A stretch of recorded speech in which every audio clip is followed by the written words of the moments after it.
WCBI News at 6 starts now.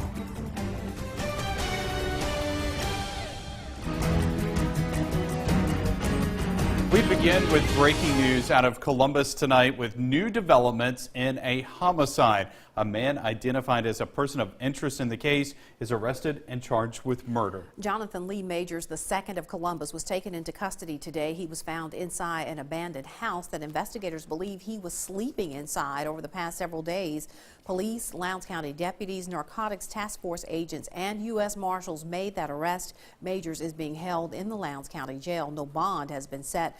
That shooting happened in the early morning hours of December 22nd outside of Motel 6 on Highway 45. 27-year-old Michael Garth of Starkville was found by officers with a gunshot wound. Lowndes County Coroner Greg Merchant says Garth died at the scene.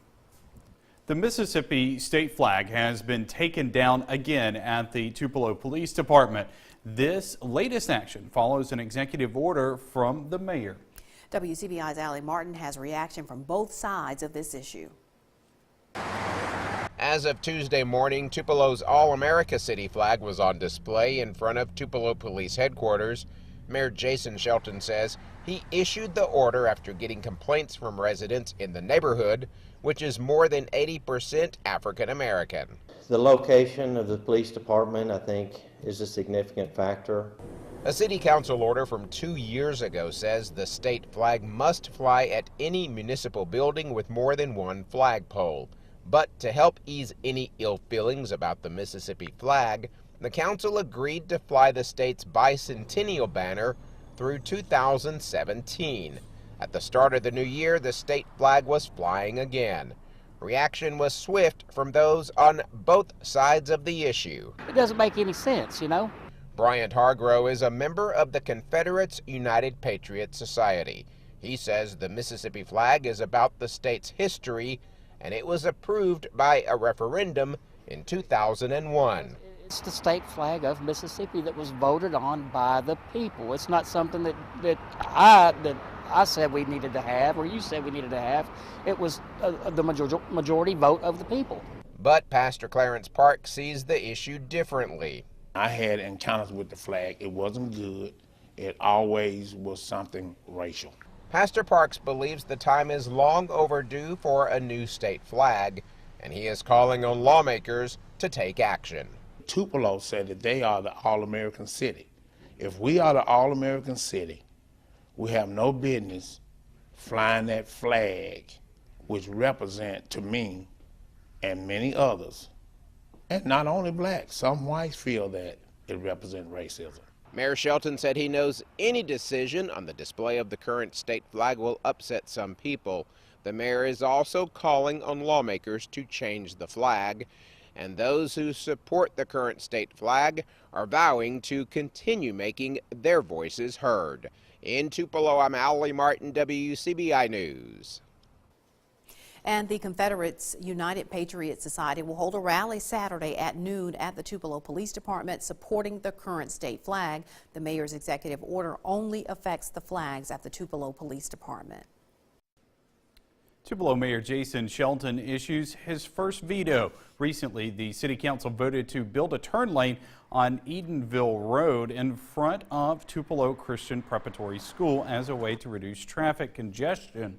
Mayor Shelton says he doesn't believe the council's decision is an appropriate use of tax dollars. He also said the proper procedures were not followed for the move. It essentially creates an unfunded mandate for the administration. So for that reason, I'm going to veto that decision for that turn lane, and if nothing else, request the City Council to go back through the proper procedures for building a road in the city of Tupelo. The mayor says the council should put the issue before the Traffic Committee for Engineering Studies. Shelton says he wouldn't be opposed to widening all of Edenville Road between the city limits and McCullough Boulevard. Well, it is election day in the town of Ackerman. Voters there are heading to the polls to vote on the town's next leader. Our Quentin Smith is in Ackerman and joins us live with more on this special election. Quentin. Yeah, Joey, this mayoral race in Ackerman has been the talk of the town for the past few weeks now. And in just a few hours, residents will know who the town's next leader is going to be. Candidates Dale Reed and Tim Cutts, they're in a runoff for the position. Now, poll workers inside tell me so far the turnout has been pretty fair for this election. They say roughly 30% of the town has come out to vote in this mayoral race. Now, the candidates, Cutts and Reed, they're looking to replace the late Dick Kane. He was the longtime mayor here in Ackerman, and he passed away in November of last year. Now, residents are steadily pouring into Town Hall right now as we speak to cast their ballots for this election. The polls will stay open until 7 o'clock tonight, so if you still haven't had time to get out and cast your vote yet, you still have a little bit of time left to do so. We're going to be following this race all throughout the night. We'll bring you the latest results both on air and online at WCBI.com. But for now, reporting live in Akron, Quentin Smith, WCBI News. Thanks, Quentin. Polls are also open in Aberdeen, where voters are choosing an alderman in Ward 4. A special election in December led to a runoff between Carolyn Odom and Dean Irvin. They are running to replace Brunson Odom, who passed away in October. The polls close at 7. Also in Aberdeen, qualifying for the Ward 2 special election ends today. City officials say 2 people have qualified for the seat. Doug Stone and Lady Garth, you may remember the controversy has been centered around as to whether or not a special election was needed after an attorney general's opinion. Right now, Cloyd Garth Jr. holds the seat, but in the opinion of the attorney general, Garth's spot is a conflict of interest since he also holds the interim superintendent at the Hazelhurst School District. Mayor Maurice Howard told WCBI early January that Garth would hold the seat, and it wasn't a decision for the board to make. That special election is set for January 30th. Moments ago, Governor Phil Bryant wrapped up his State of the State speech for 2018. He touched on topics from the state's employment rate, jobs, state Medicaid, and education. Bryant touted the state's lowest unemployment rate since 1979 and growing industry and foreign investment in Mississippi. On the topic of education, Governor Bryant stated the state must allow good teachers to grow into great teachers and continuing to fund for top education levels. With the end goal in mind, the governor's looking forward to this legislative session. Time now to turn things over to Chief Meteorologist Keith Gibson. He has a first look at your forecast. Joey, right now we have some cloud cover. We have a few spots that are clear, at least clearing. Temperatures right now range from the low to mid 50s across our region here in northeast Mississippi and west Alabama. We're going to be in this general range as we go throughout the course of the evening and overnight hours. Some spots already seeing a little bit of fog. The official fog advisory now for Water Valley, Oxford, New Albany, Boonville, northwest towards Memphis. So if you're traveling that way or anywhere else, you may see a little bit of fog tonight. Down into the upper 40s to low 50s. The full forecast in just a few minutes. A fire that heavily damaged a portion of America Furniture's facility last week is slowing things down a little bit, but after missing only 2 work days, crews clocked in this morning and got back to business. WCBI's Parker King takes a tour of the reopened facility. He joins us live in the studio with more. Parker. Just to clarify, guys, only the recliner plant has been reopened, but given the extent of the damage and the fact that cleanup only happens for 4 days, the mood in that crew is pretty upbeat. And workers were happy to come back to another day working for American Furniture.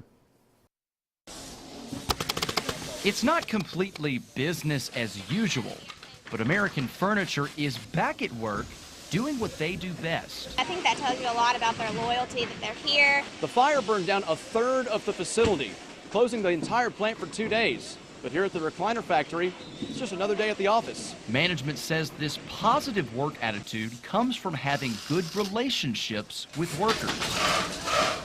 There's a great relationship out here on the floor. Everyone respects one another, and I think that's a great thing to have. I love my bosses. I mean, we play jokes on one another all the time, but you know, they are my boss. At the end of the day, you know, if I'm out of line, they tell me. Just like management, workers are happy to clock back in with their co-workers. It feels good, you know, seeing my friends and everything back again.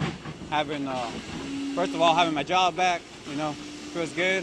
This kind of environment is what makes American Furniture employees passionate about their job. no matter what kind of disaster hits. This place is a great place to work. Their supervisors are well respected, and our management is the best around. So we're very thankful for that. Everybody helps everybody out, you know. I see them every day. It's just a great atmosphere to be at. The rebuilding process may be a long one, but employees are pressing on as if nothing happened. Just a bump in the road. We're going to come back. We're going to come back stronger than ever. This is my American family. I enjoy working here. I love coming here every single day. In Ecru, Parker King, WCBI News. Management is looking to reopen the other plants in the facility as soon as possible. All right, good to see them back to work. Yes. All right, it's big business in Mississippi, but there have been some changes out in the field. We look at the future of farming when we come back. Welcome back. Farming is an ancient way of life, but a constantly changing business. And this year, a national study will survey the latest trends. The National Agricultural Statistics Service is gathering the latest data for the 2017 Census of Agriculture. Our Jory Talley joins us live in the studio with more. Jory. The census is important for many reasons, including shaping the future of American agriculture.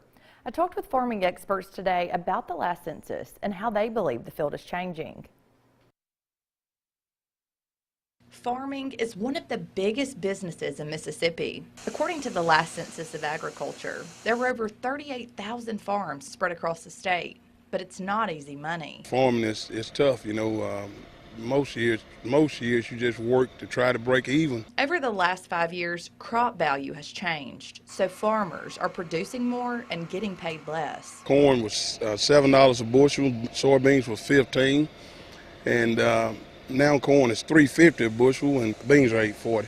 And it just you have to grow so much more to compensate for the loss in price. The unknowns of the industry are why grain farmer Tony Dantzler has been pulling double duty for over 25 years. He spends his nights on the railroads and days on the farm. It's allowed me to stay in the farming business because I have an income that I live off of, and in the tough years on the farming side, it's you know, it just, I don't worry about it as much. As prices vary, so do the ages of farmers. 60 was the average back in 2012. I think it just depends on the territory, but I think here in our region you see a big number of younger farmers, and I think in some of the areas, maybe in the outside of our region in the Delta, you're going to see a little older group and a larger farm acres per farm operation. 5 years ago, only 4% of farmers were under 35 years old, but Dennis Reginelli says here in East Mississippi, they're seeing a rise in the 25 to 35 age group getting into the field. I think you're still seeing a trend where the infrastructure has been laid for the farmers to have some success.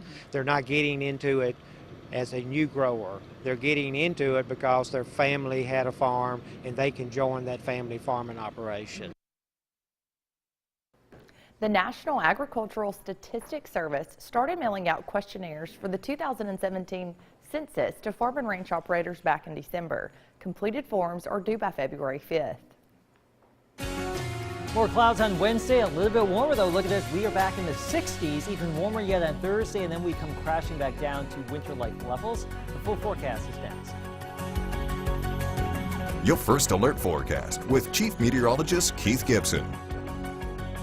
More clouds out there today. Here's our Alpha Insurance time lapse from Tupelo. You can see some of those overcast conditions as we went throughout the course of our afternoon. We topped out in the 50s. Friday flakes, not frosted flakes, maybe some snowflakes. We'll wait and see. Rain to snow is possible. Now, this is not guaranteed here. It's still Tuesday, folks. So we have Wednesday to get through Thursday. Warm and wet ground will tend to limit anything that falls initially if it is snow, but we'll be watching it here as we get into the end of the work week. Temperatures right now range from the mid-40s in Little Rock to the upper 60s in Tallahassee. We are smack dab in the 50s. Way out here in Southern California, there's a pretty good wound-up system, this upper area of low pressure right there. Notice that swirl. Looks like a little cinnamon swirl way out there across the western part of the country. Now, that's something we're watching out for later this week on Friday, as we just mentioned. Futurecast for tomorrow shows a lot of low clouds, all of this low gray right here. We may see a little bit of sun, but let's just assume more clouds than anything else for the next couple of days. Rain chances start to go up as that system approaches Thursday. It won't be an all-day rain, but there will be showers around. As we get into Friday morning, look at this. Rain showers here initially, and then if we can get some of that cold air to come on in on the backside of that rain, we may see some of that switch over to some of those big, fat, wet snowflakes. As I just mentioned, this is not guaranteed, very uncertain here, but there's an opportunity for a little bit of snow in North Mississippi later this week. Amazing considering how warm it's going to be between now and Friday morning. Now tonight, northwest of Tupelo, Boonville, Corinth, Oxford, New Albany, and parts here in northern Mississippi, west and southwestern Tennessee, a dense fog advisory, so there could be a little bit of that. Even farther south, too, where there's no official advisory, some of those low clouds will tend to fill back in tonight. We're down into the upper 40s and low 50s, very similar to where we are right now, so maybe a few more degrees, mostly cloudy skies, fairly steady temperatures.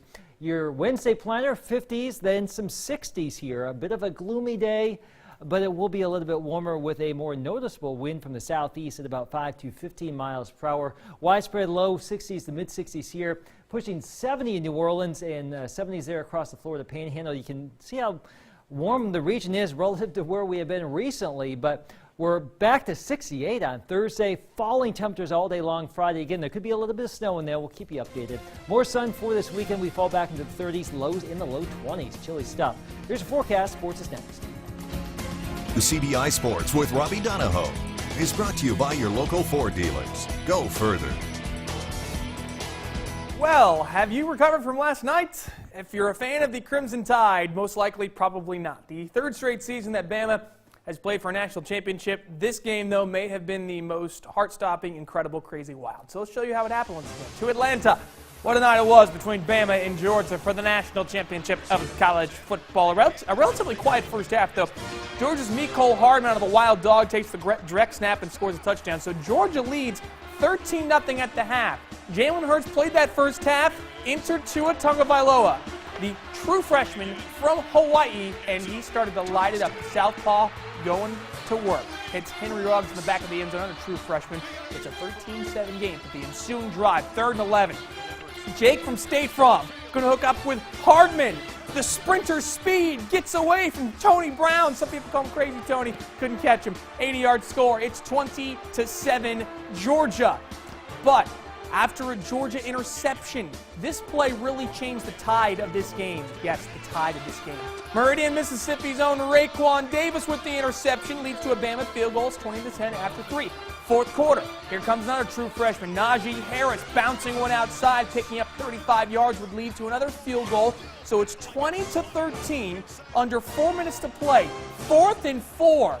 Bama's going for it. One of the best teams in the country in fourth down conversions. How in the world did Tagovailoa find Calvin Ridley there? We're tied at 20 after a Georgia 3-and-out. Bama drives. It's a 36-yard field goal for Andy Papanasis to win the game. Oh my goodness, he's got to be the sickest man in America. We go to overtime. In OT, have no fear, Nick Saban. You don't need to kick it here. On 2nd and 26, Tagovailoa looks off the safety. Devontae Smith, game winner, national championship winner. Bama takes the crown, 26-23. It's the school's 17th national championship. An incredible game, an incredible finish. Here's Saban and his freshman quarterback after the win. All year long, we had lots of confidence in Tua, and we played him so that if this situation occurred, that he would be ready to play. And I know that he was never in a situation where we were behind and had to come back in a game, but the game experience, the confidence, managing the team, he does a really good job in practice. My poise comes from my faith. Just being able to come on to the sideline every time after I go into a drive, you know, I just pray for peace, you know. I just pray asking God, you know, let your will be done in me, and, you know, the rest will follow. And that's the best way I could explain it. As you can imagine, Tide fans and their reaction was quite subdued. They were very calm. There was nothing really happening in Tuscaloosa. Kidding.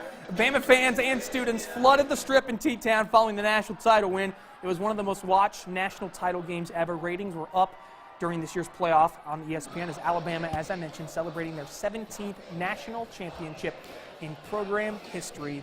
Fans, students, I'm pretty sure our very own Bill Gamble enjoying the fun and I'm sure he festivities is. of what happened. And it was nice that he could enjoy the game and not have to get up and come to work Right, this morning. yeah, since he's now retired. I was going to say, one of the enjoyments of retirement. Yes, indeed. But, I mean, Roll just Tide, Bill, the just for the roller coaster of emotions. Yeah. Yeah, it was Incredible wonderful to game. It's a good game. I mean, Bama does not play bad national title games.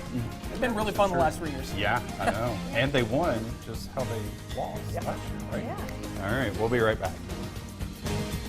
Mild weather for the next couple of days, a lot of cloud cover. Better rain chances Thursday night, and yes, there could be a few wet snowflakes Friday around here. We will fine tune it, and then colder for the weekend. Still winter, by the way. That might make, just a few snow flurries might make for a fun weekend. Wouldn't that be nice? Maybe, That's yeah. true. Not for us necessarily, but for you all probably. All right, thanks so much for joining us. Have a good night, everyone.